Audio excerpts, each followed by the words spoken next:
County. Glad to be with you here today.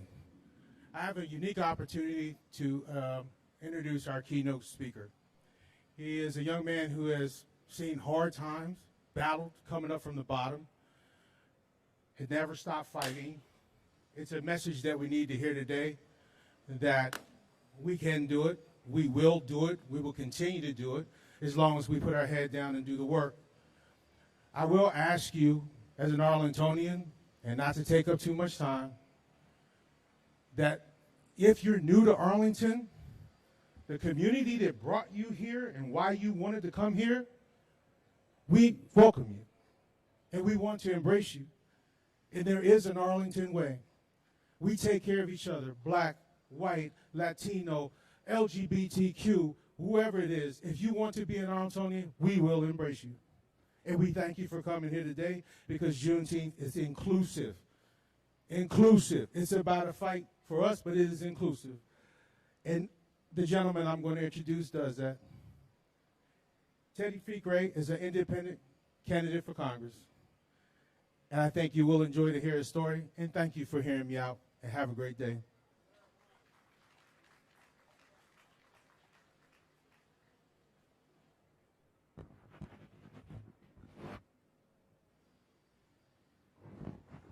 Hello, everyone. So first and foremost, I want to say thank you to Ms. Morel White and the employees, Black Employees Council. Now that I know that your favorite color is purple, it makes sense because the campaign poster is purple, and my fraternity that I pledged in undergrad is also purple as well. So, full circle, and I'll circle back to that a little bit later on. But I just, it's a humbling experience for me to be here. I'm kind of a little overwhelmed by this, because I know that in this whole thing, God's work is evident. So I'm not, while I'm here to celebrate, all of us are here to celebrate Juneteenth, it's really also commemoration.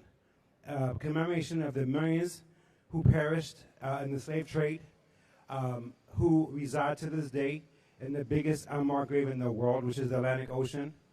It's also commemoration of those who survived and the pains that they went through. One of the biggest pains in the world you could ever endure is a transgression that has not been atoned for, fully accounted for. And that's where we're at today. The sins of the past are not really the past. The traumas are energy, and they pass on from generation to generation to generation until we actually fully account for it. And so that's why to this day we have generational poverty that's endangering millions of African Americans. And one of the things that I know is that the pains of quote unquote the least is really the pains of the rest.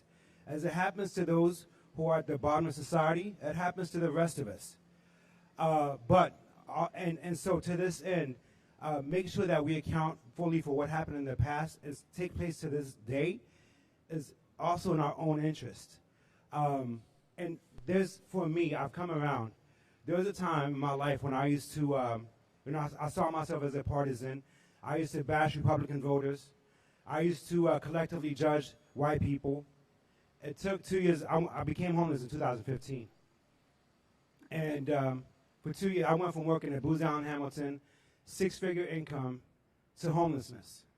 And believe it or not, almost all of us who are here are one or two missed paychecks away from that exact circumstance.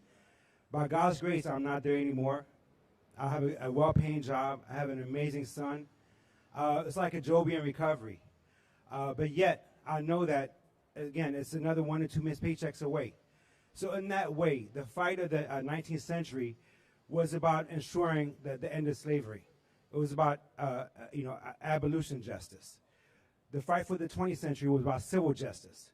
Where we're at today is the fight for economic justice. And in that way, the only way we can overcome that is to actually create a unity, a collective effort. I learned this value through homelessness.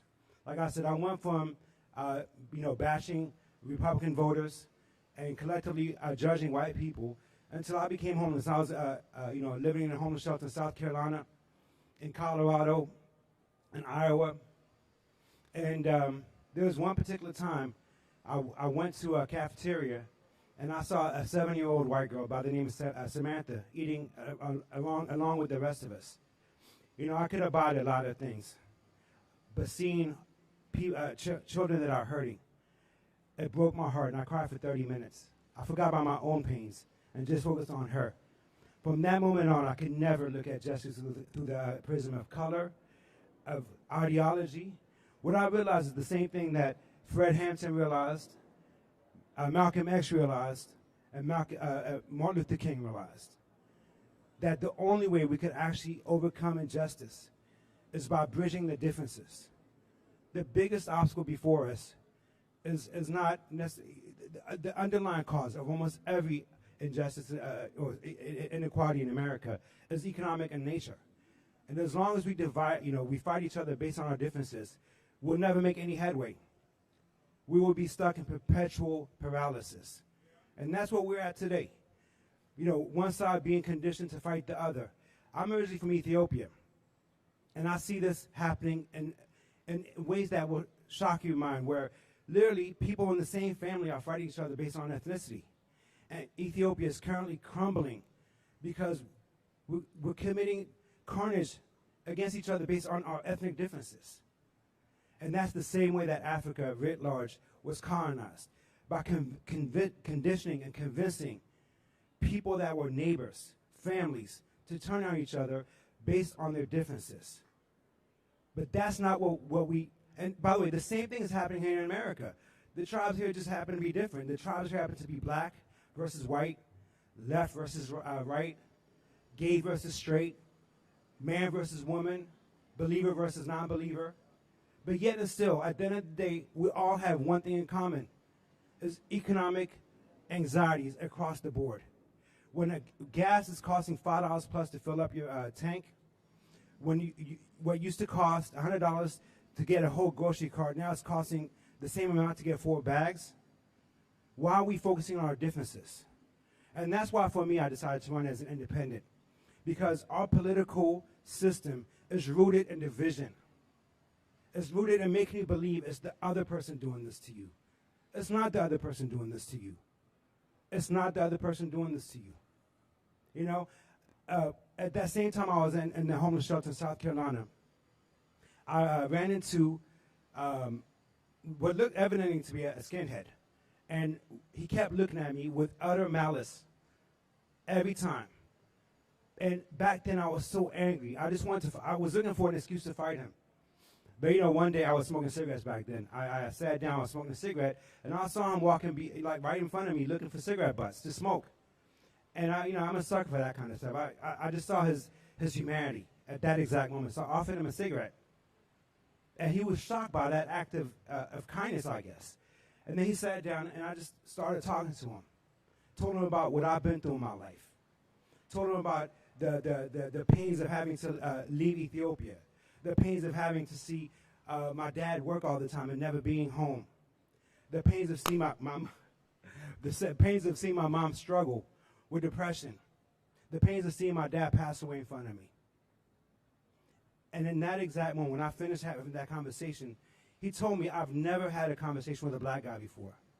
And he told me that he used to be in the KKK, and the reason that he hated black people was because his sister used to date black guys. But he apologized.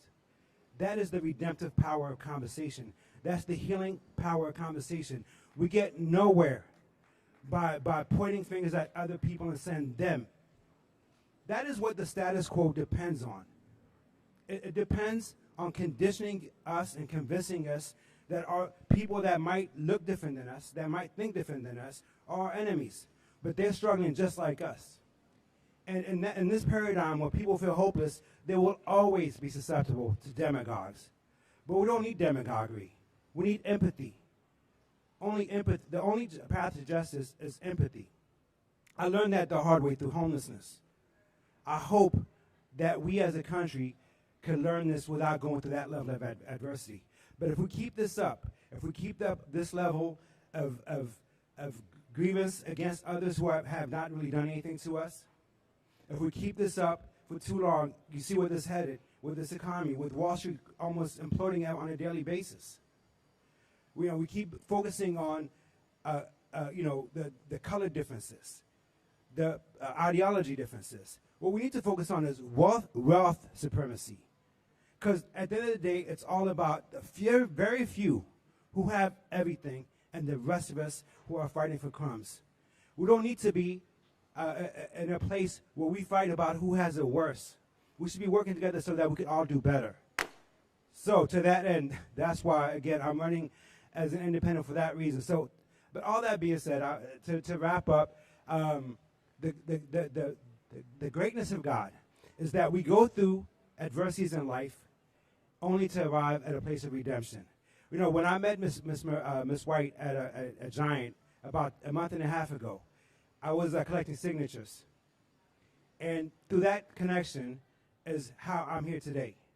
Through that connection, through that conversation, she introduced me to here. And I'm speaking to you as a candidate because of that. That is how we make a difference. Not by bashing each other from a distance, not by painting each other as the other, but by joining hands, by talking, and walking together towards justice. Thank you and have a blessed day.